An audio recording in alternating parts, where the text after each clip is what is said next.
Welcome to SiGMA Podcast. It's Maria here, and we are just a stone throw away from our next exciting event set against the breathtaking backdrop of Curacao. This gathering promises to be a beacon of insight into Curacao's evolving gaming landscape. In the midst of anticipation for legislative changes that are poised to redefine licensing norms and the rigorous oversight of operator licenses, we're privileged to have with us today Ms. Aideen Shortt.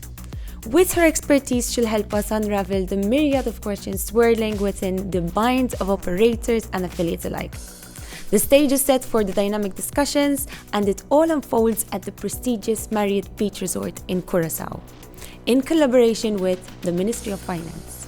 This is SiGMA, where knowledge meets innovation and the gaming world comes alive.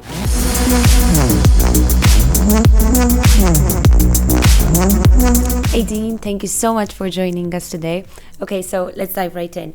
Can you tell us a little bit more about the rationale behind the overall legislation progress and the timing, and what this means for sub-license holders in speciality? Okay, so the rationale behind it is behind the process and the motivation is, you know, it's been spoken about by the minister for many months now, and it's pretty much threefold. It's, you know, to build the economy of Curacao. It's to build skills and employment on the island for the workforce, and it is to bring the legislation up to the standards expected of a gambling regulations, which is considered globally as a high risk financial industry.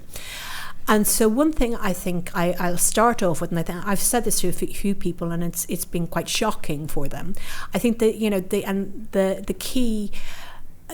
One of the key matters is the economy, and if you look at what the GCB and the government is entitled to, it is staggeringly small. At present, the license fee is 10,000 guilders per license per month. So there's only 4 licenses, and once you translate that into euro, that's totally, you know, it's roughly about 250,000 euro per annum that the government is entitled to. And this is one of the biggest, if not the biggest, jurisdiction in the world in terms of operator numbers. The government is entitled to approximately 250,000 euro. And that is compared to others where it's hundreds and hundreds of millions, if not some report over 1 billion per annum.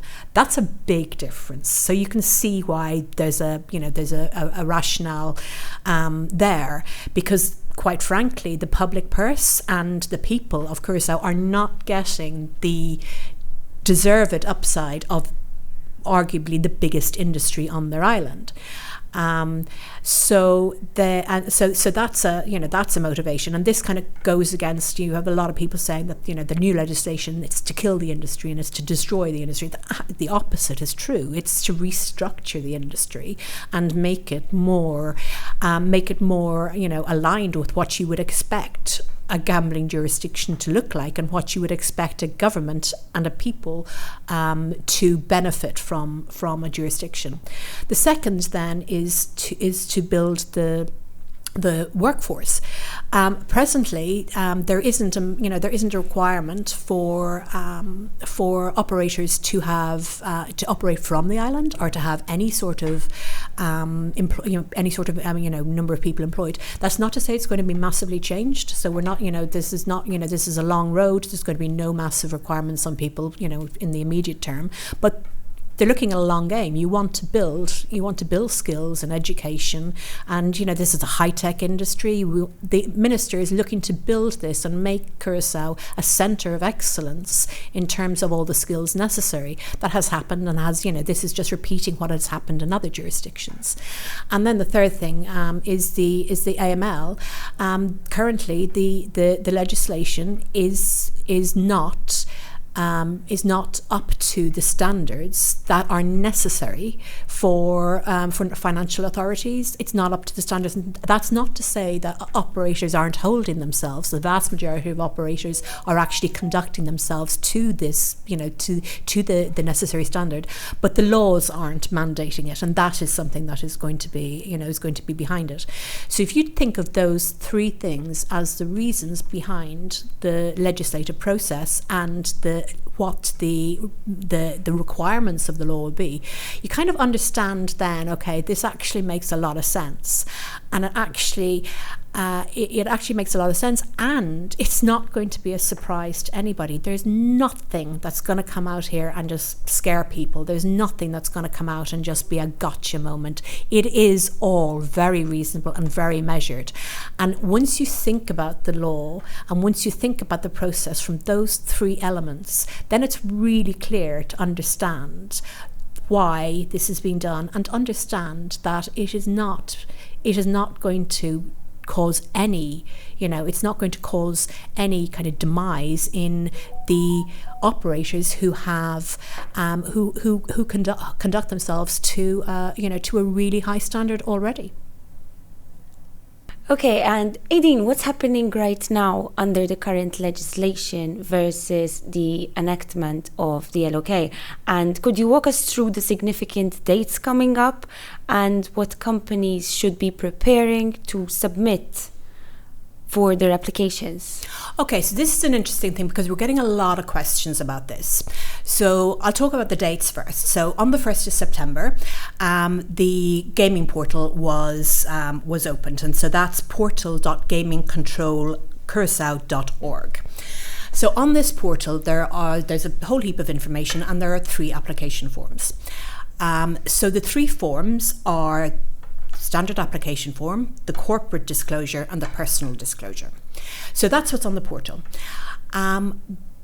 The forms can be downloaded now, and in actual fact, just to give you an idea of how kind of busy the whole site is, has already been, there's been over 3,000 unique visitors. Page views are averaging around 15,000 a day. So this is really kind of getting the attention and the focus that we were hoping and we were expecting. So there's 2 things. So there's a registration for existing sub-license holders. So what this is, it's almost like a census, really, so that when the lock is enacted, everybody who is continuing, who is operating under a sub-license will need to be registered, because this is a point in time where we will have a new gaming authority, and so the gaming authority needs to know who is operating. So business as usual, everything carries on with the master licensees and the sub-licensees, except this is a register. So on the 1st of November, the portal will open for those registrations, and it's just filling in information. Like I said, it's almost like could be considered a census. The second and probably the most important part is that the GCB is opening its doors for accepting direct operator licenses. Now, first of all, it's really important to note that this is under the current legislation. This is not under the lock. The lock is yet to be enacted. So what sub-licenses, whether they already have a sub-license or if people want to start and apply for a license, they will download the forms, and on the 15th November they will then be able to submit a complete application on the portal. So those are the dates: the 1st of September, which is open, the 1st of November, which is the registration for the sub-licensees, and then the 15th of November, which is the uploading of the applications. When it comes to the applications, I think there's a lot of questions over what people need or what people should have in place. And I'm hearing that people think they need physical offices, they need 3 or 4 key officials, that they need way more than they actually are is mandated. It's really, really simple. The application form needs to be submitted by a Curacao company.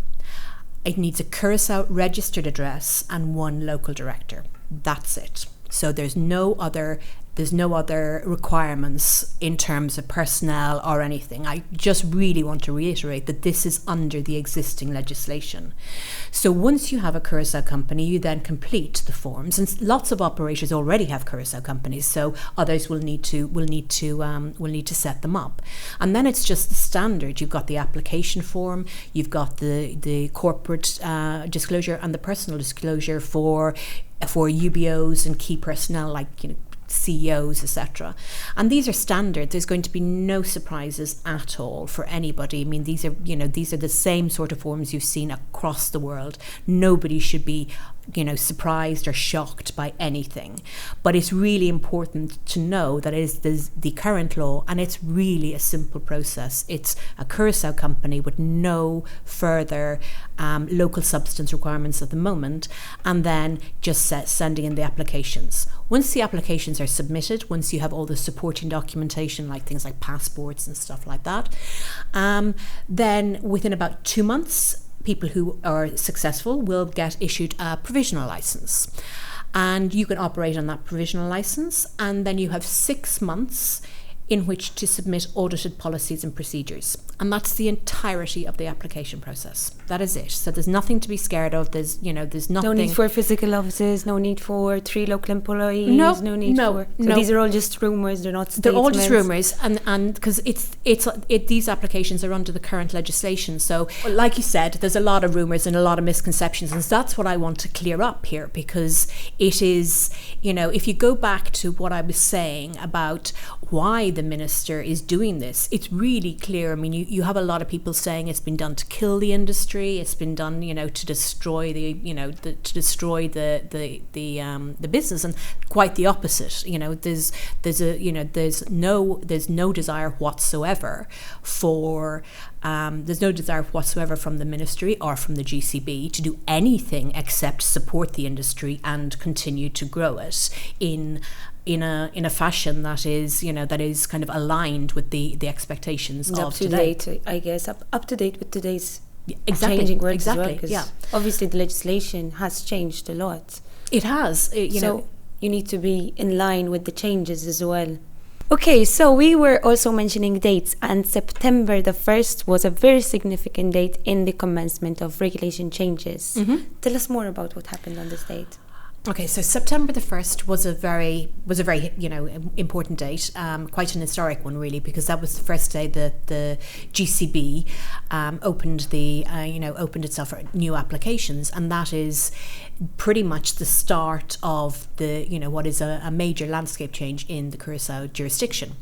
It's worth noting, however, and very important to note, that the existing law these are being issued under the existing law. There has been no changes to the legislation yet. So master licenses, sub-licenses, they can all continue as they are right now. What is happening is this is adding on to it, so people can get a direct license, operators can get a direct license. Probably the key difference is that these direct licenses will not be allowed to have sub-licenses under them. But apart from that, there is no changes to the law. Everything can continue as normal, and this is a commitment that the minister has made from the very outset, is that there will be absolute continuity of operations for anybody that wants to do so. I'm also hearing about sub-licensees moving to other jurisdictions. Can you comment on this? That's interesting, because I have been hearing quite a bit about this. Countries such as Anjouan are being mentioned. There's been some Canadian tribes I'm hearing about, and some of them are getting traction. And companies and operators need to do whatever is right for their business. I find it very interesting though, because the value of a Curacao license is now going to be dramatically increased. You have a complete reputation overhaul. We are the minister is working is in talks with other regulators. The minister is in talks with payment processors. The team is working on making a really viable, really attractive jurisdiction.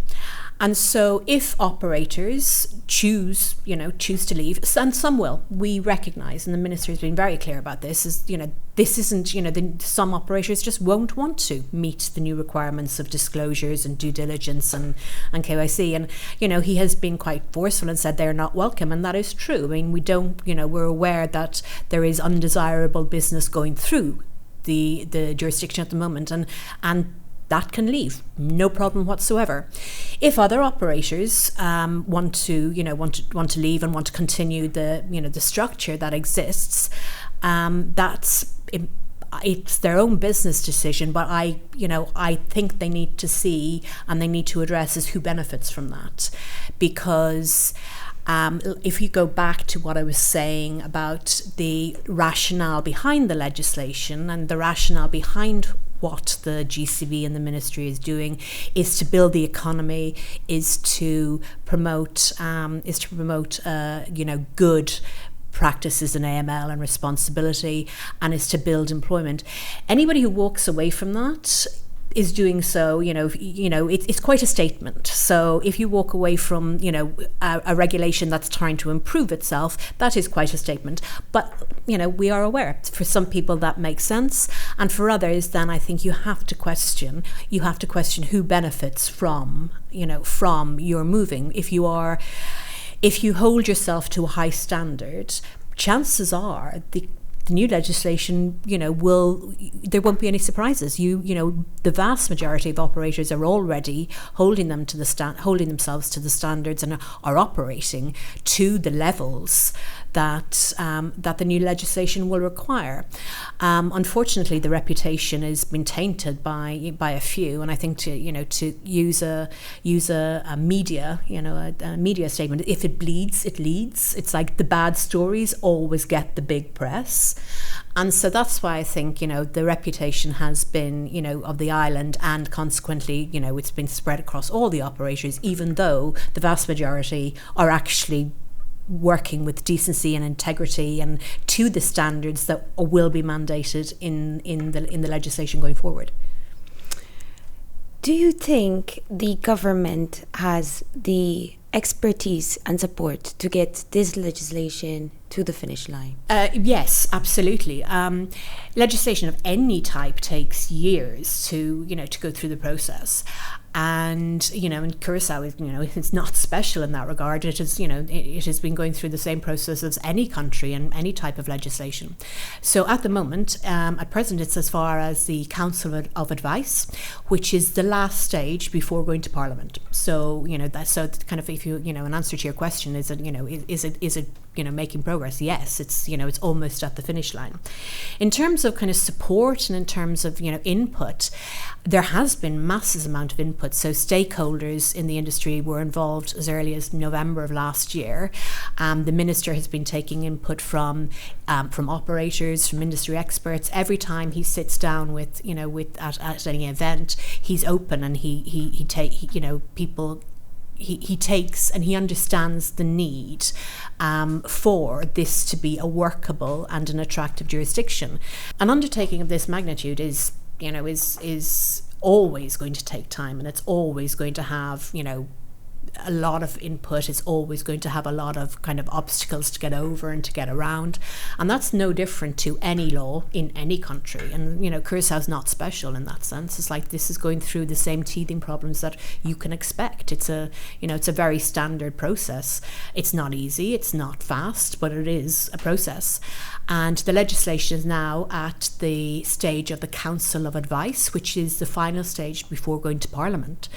So, in answer to your question, is it kind of coming close? Absolutely. It's just at the cusp now. And in terms of the support, the Minister has had involvement for months and almost years from industry stakeholders, from experts.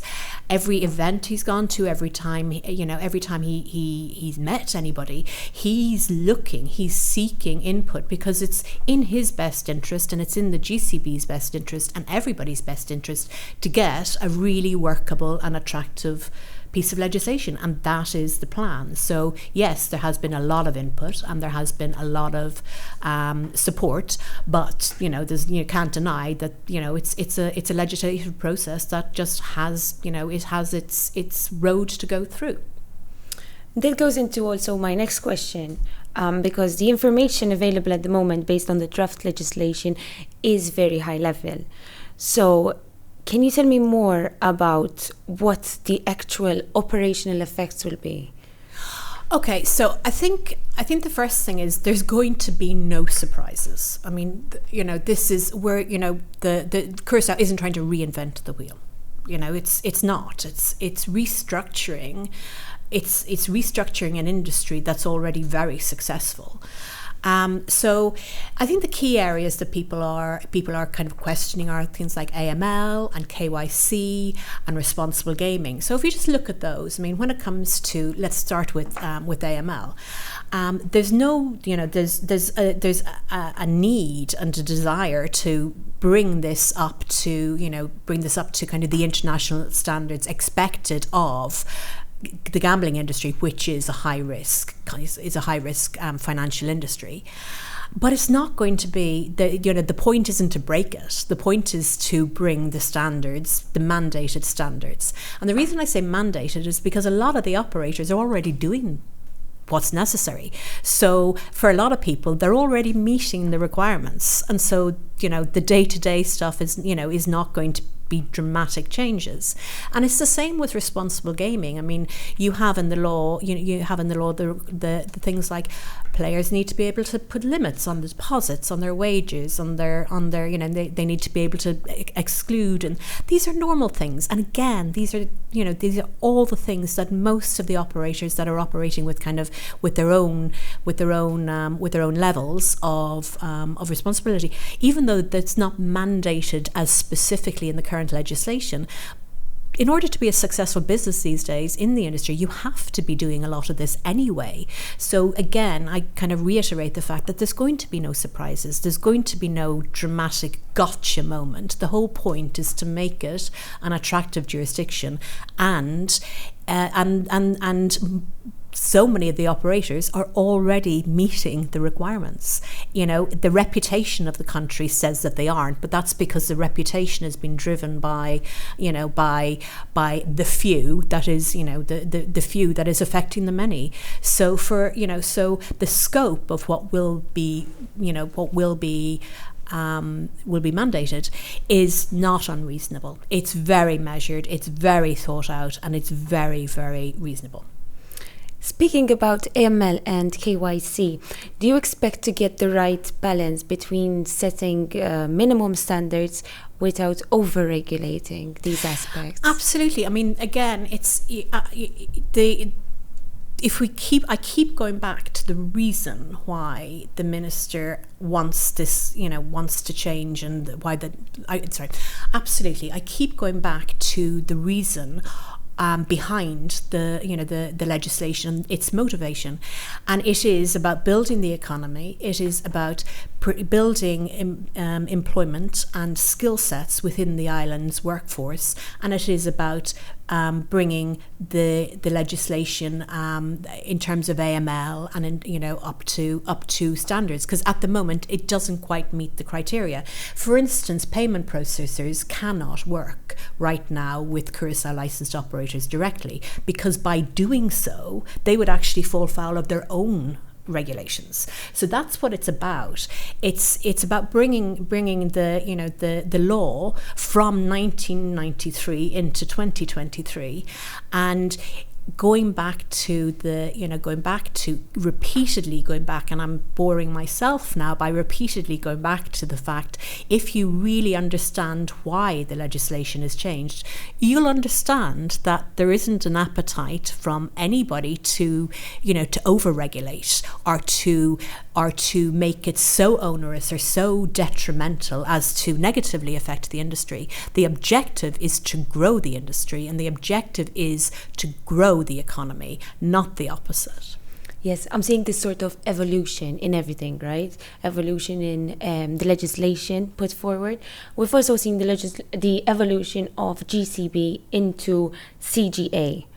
And the GCB has been referred to as a regulatory ghost in the past. Yeah, that's true, and that goes back to the way the current legislation is written, which is that the master licensees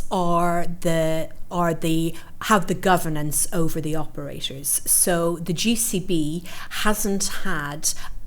legislatively hasn't had the oversight that other regulators have, and that the new once it will become the CGA, the Curacao Gaming Authority.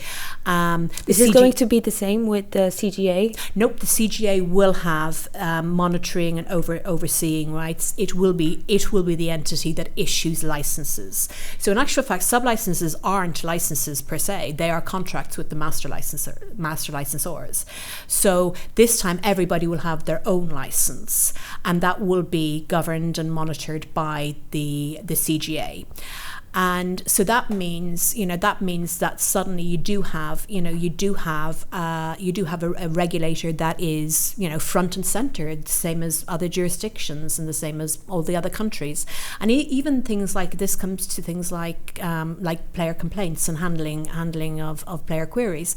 Is right now there isn't a process, for instance, where the player can bring a complaint to the regulator, or the player can bring it can be referred to an ADR entity. That changes in the legislation. So it's not just that the regulator is going to be, that the CGA is going to be visible to the industry, but also it's there to the player, for the player. And in terms of just the physical presence, I think a lot. You've seen. I mean, the minister, the team. We have been at events. We have been speaking. We have been, we've been exhibiting at conferences. So there's already a massive visibility there. In the last year, there has been so many concerted efforts to put the regulator in front of the people. And in fact, actually at the event, for instance, at the end of each section, there's a Q&A. There's an open Q&A where it's kind of almost like an Ask Me Anything. You'll have the team, the GCB, the ministry's teams who've been drafting the legislation, and the experts. They'll be standing on the stage, so ready to answer questions. So the concept of like this, as you said, a regulatory ghost, that's gone, that's over. That's I think you can already see, even in practice, that's changed already. But once the law comes in, then yes, it is visible to the industry and visible to the player and visible to the operators. What would the transition process be for existing sub-licensees and to the players themselves? Okay, so the sub-licensees, for now, the sub-licensees they can make the application under the GCB portal right now. And in that case, the process is, as I said, it is about 2 months once you from submission of the full documentation, so the 3 application forms and all the supporting documentation, and then you will get a provisional license. After that, you have 6 months. The license holders will have 6 months to submit their audited policies and procedures. So there's a complete continuity of business. With regards to the lock, the master licensees and the sub-licensees can absolutely continue as they are. It's like there's until the expiration of their agreements or of their licenses. And then the big thing is when the lock comes into effect, the CGA will take over as the governing authority. All new applications will be made through the CGA, and entities that start their applications on the GCB portal today, or that as it stands today, they'll have them transitioned over. So there's going to be no need for a reapplication. So whatever status that's in, whether it's in the provisional license or the application, that will just transition over and into the CGA. So it's all been done to be quite seamless. It's all being done and carefully. It's like a very, very carefully choreographed dance that's been, I think everything everything that people are concerned about and everything that people are thinking about, you have to realise that the team that is working on the scenes here from the ministry and the GCB, they're thinking about the same things. So there's, this isn't being done in a vacuum, and the commitment to continuity has always been front and centre. Yes, for sure. And the changing in this regulatory landscape potentially means a massive influx of stakeholders and relevant parties in the industry of Curacao. How is the team working to foster these stronger relationships with third parties? Okay, let's start with the kind of the local industry in Curacao. I think what's really interesting is there's a whole swathe of companies and people who don't know yet the magnitude of the opportunities that they're going to be given, and that's going to be afforded to them now under the new regulations.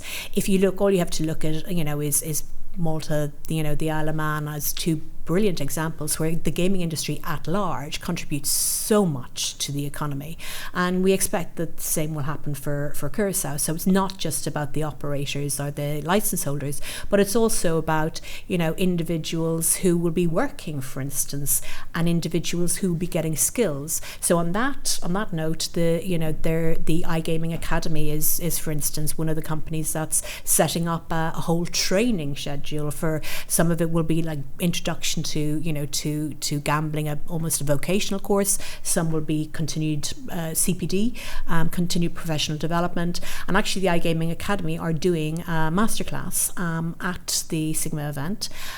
So they're doing an introduction to the gambling industry that should be very interesting for a lot of the local companies who have, despite the industry being in their country, who don't know the kind of the inner workings and the basic workings of it. So there is a concerted effort to actually work with third parties in that regard. Going on to others, it's like the minister has met with other regulators, the minister has met with other governments. There's, he's been, there's a very clear mandate to be transparent and to collaborate with other comparable jurisdictions for the good of the industry at large.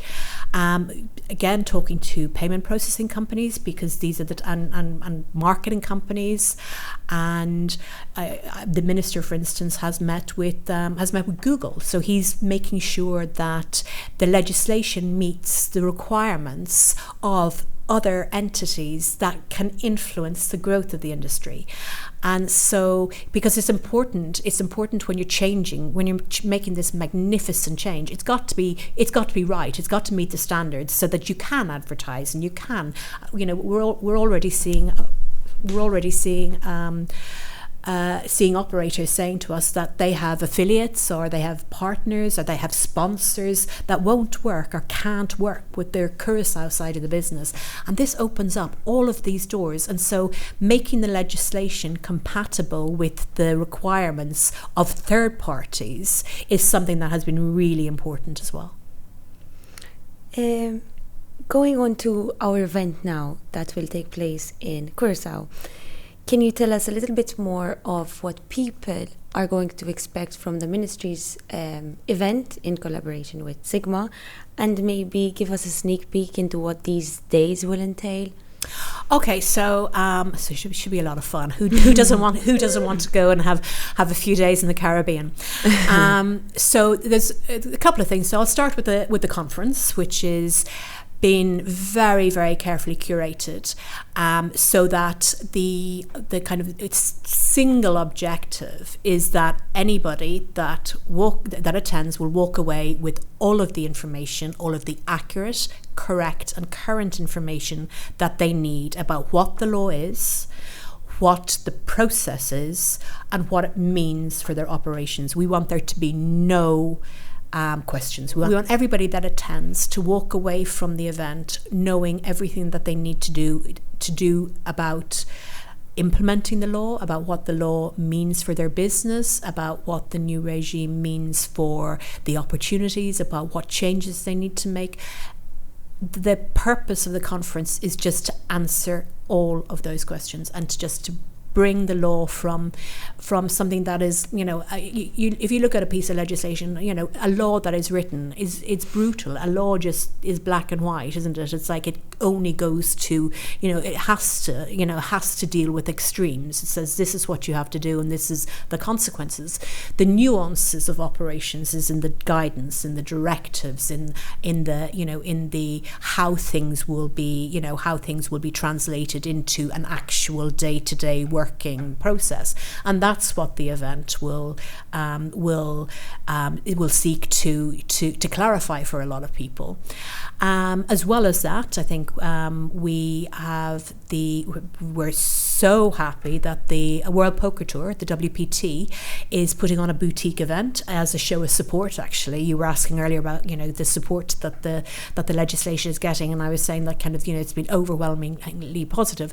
The WPT is putting on a boutique event, so we'll have poker pros there, and it's a $1,000 buy-in, and you can actually there's limited places, so I'd say book your passes now. It's on the registration page, and then the minister himself is hosting an evening. So he will be there. Come and say hello to him. He's buying the drinks. So he's going to be hosting an evening, and it's all the usual networking opportunities. There's a conference floor, which is the exhibition hall, which has got booths from a broad spectrum of companies that have that will be supplying services and that will be involved in the industry. So it's a very, very kind of exciting event. And I think most importantly, not most importantly, but it's also worth noting that this is the first time there has been anything like this in Curacao. So again, this is a monumental occasion.